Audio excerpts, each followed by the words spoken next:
मोदी में दम नहीं है, मोदी तो डरपोक है। आजकल सोशल मीडिया ऐसे ही जुमलों से भरा पड़ा दिखता है। विपक्ष ऐसे जुमले उछालता है और फिर जॉर्ज सोरोस के पैसों से उसको हर तरफ फैलाता है, जिससे विरोधी तो विरोधी, कई बार कट्टर हिंदुत्व समर्थक भी झांसे में आकर अपने प्रधानमंत्री पर भरोसा खोने लगते हैं। लेकिन वास्तविकता क्या है, ये आज आपके लिए जानना बेहद जरूरी है।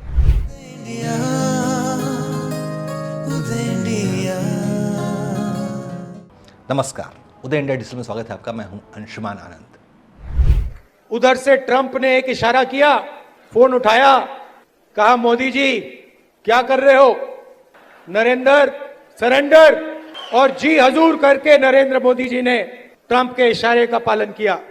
जब भारत ने ऑपरेशन सिंदूर के दौरान पाकिस्तान पर हमला रोक दिया था, तब राहुल गांधी ने ये वाला बयान दिया था, जिसके बाद पूरा विपक्ष एक ही सुर में चिल्लाने लगा और पीएम मोदी पर ट्रंप के दबाव में सरेंडर करने का आरोप लगाया जाने लगा था।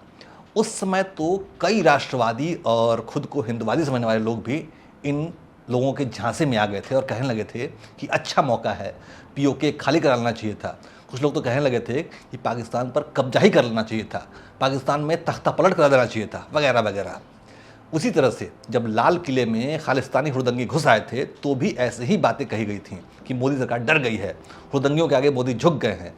जब भी बंगाल में हिंसा होती है, हिंदुओं पर जुल्म होता है, तो कहा जाता है कि मोदी आर्टिकल 356 का प्रयोग करके ममता बनर्जी को बर्खास्त क्यों नहीं कर रहे हैं। किसान आंदोलन में जब दिल्ली बॉर्डर जाम कर दी गई थी, तब भी कहा गया था कि फौज बुलाकर इन हंगामेबाजों को खदेड़ा क्यों नहीं जा रहा है। सीए एनआरसी के खिलाफ जब शाहीन बाग में कट्टरपंथी सड़क घेर कर बैठ गए थे, तब भी मोदी के साहस पर सवाल उठाया गया था।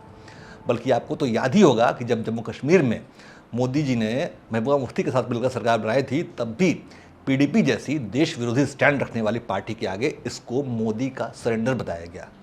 लेकिन ऐसा आरोप लगाने वाले ये भूल जाते हैं कि बहुत तेज गति से आगे बढ़ने के लिए कुछ कदम पीछे हटाकर जमीन पर जमाना जरूरी होता है। अब जरा आप अपने दिल पर हाथ रख के बताइए कि अगर भाजपा उस समय पीडीपी के साथ सरकार नहीं बना पाती, तो क्या कश्मीर से धारा 370 हटाई जा सकती थी? ये मोदी के धैर्य का ही नतीजा है कि जो सिख नेता कभी सीए एनआरसी के खिलाफ कट्टरपंथियों के साथ खड़े दिखाई दे रहे थे, अब वो सीएए का समर्थन कर रहे हैं। अनुच्छेद 370 को समाप्त कर दिया गया है। मुस्लिम महिलाओं को 3 तलाक और हलाला जैसी कुरीतियों से छुटकारा दिला दिया गया है। राम मंदिर निर्माण का मार्ग प्रशस्त कर दिया गया है, जिसको रोकने के लिए कांग्रेसी वकीलों ने पूरा जोर लगा दिया था। ऑपरेशन सिंदूर के जरिए पाकिस्तान को औकात दिखा दी गई है। चीन को 1 इंच आगे नहीं बढ़ने दिया गया है। आतंकवादियों को उनके बिलों में छिपने के लिए मजबूर कर दिया गया है। याद रखिए, जब यूपीए का शासनकाल था, तब वाराणसी, सूरत, दिल्ली जैसे शहरों में आए दिन आतंकवादी बम विस्फोट करते थे और भाग जाते थे। लेकिन अब आतंकी सरगना अपनी जान बचाते हुए फिर रहे हैं। और अब वही मोदी, जिसे किसान आंदोलन के दौरान भर भर कर गालियाँ दी गई थीं, किसान विरोधी बताया गया था, उन्हीं किसानों के हित के लिए वही मोदी अमेरिका से सर्वशक्तिमान देश के राष्ट्रपति ट्रंप की आंखों में आंखें डालकर जूझ रहे हैं, टैरिफ के प्रहार को सहन कर रहे हैं। अपनी राजनीति के खत्म होने का खतरा मोल लेकर भी मोदी जी अमेरिका के आगे झुकने के लिए तैयार नहीं है। आखिर किसके लिए? सिर्फ हमारे और आपके लिए। दरअसल प्रधानमंत्री मोदी एक रणनीति के मुताबिक काम कर रहे हैं, जिसमें भारत की सांस्कृतिक विरासत को समृद्ध बनाना, देश को सशक्त बनाना, सभी भारतीयों को गैस, शौचालय, अच्छी सड़कें, नल से जल, बैंक अकाउंट, बिजली जैसी मूलभूत सुविधाएं प्रदान करता, भारत को एक मजबूत अर्थव्यवस्था बनाना, सैन्य निर्माण के क्षेत्र में देश को आत्मनिर्भर बनाना, माइक्रोचिप जैसी बेहद दुर्लभ तकनीक को देश के अंदर ही विकसित करना, भ्रष्टाचार पर काबू पाना, ये सब मोदी जी की रणनीति का हिस्सा है। आज भी खदानों से कोयला बिक रहा है, लेकिन कहीं भी कोयला घोटाले से समाचार नहीं आता है। आज भी टेलीकॉम स्पेक्ट्रम जो 2G से बढ़ के अब 4G और 5G तक चला गया है, उसकी नीलामी हो रही है, लेकिन उसमें करप्शन का एक भी समाचार सामने नहीं आता है। लाखों किलोमीटर के राजमार्ग, रेलमार्ग बन गए हैं, दर्जनों एयरपोर्ट बन रहे हैं, लेकिन भ्रष्टाचार का एक धब्बा तक नहीं लगा है। चुपचाप करोड़ों लोगों को वैक्सीन लगा दी गई, किसी को पता तक नहीं चला। लाखों करोड़ों रुपए के रक्षा उपकरण खरीदे जा रहे हैं। बहुत से रक्षा उपकरण देश के अंदर ही बन रहे हैं। रक्षा क्षेत्र में देश 80% तक आत्मनिर्भरता हासिल कर चुका है, लेकिन भ्रष्टाचार की एक भी खबर नहीं आई है। संसद में महिलाओं को आरक्षण दिया गया, देश की बेटियों को बचाने का अभियान चलाया गया। ये सभी कार्य अभी भी सफलतापूर्वक जारी हैं। लेकिन यदि हम राष्ट्र निर्माण की दीर्घकालीन रणनीति में चलना चाहते हैं तो ये इकलौता रास्ता है जिस पर नरेंद्र मोदी आगे बढ़ रहे हैं और पूरे देश का नेतृत्व कर रहे हैं।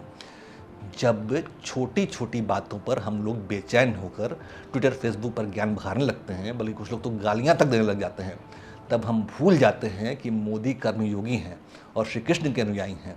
जब वो रणछोड़ बनकर भाग भी रहे होते हैं तो असुरों, कट्टरपंथियों और देशद्रोहियों के लिए मौत का जाल बिछा रहे होते हैं, जो कि हमारे प्रधानमंत्री जानते हैं कि राष्ट्र सर्वोपरि है और ऐसे व्यक्ति को लोग कायर, डरपोक, सरेंडर करने वाला और ना जाने क्या क्या बोल रहे हैं। बल्कि 2 दिन पहले तो पीएम मोदी को उनकी दिवंगत माता जी को गालियां तक दी गई, लेकिन अविचलित, अडिग, भयहीन होकर पीएम मोदी लगातार राष्ट्र निर्माण के कार्य में लगे हुए हैं।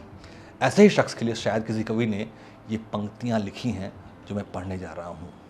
आएंगे लाख परेशानियां तेरे पथ में, देंगे ताने भी तुझको तेरे अपने, कांटे भी मिलेंगे पथ में तुझको, टूटेगा भरोसा भी खुद से तेरा, लेकिन कभी टूटना नहीं, कभी रुकना नहीं, कभी रोना नहीं, कभी बैठना नहीं। आएंगे देने बधाइयाँ तेरे अपने फिर, अगर तुम रुके नहीं, अगर तुम थके नहीं। जय हिंद, जय भारत।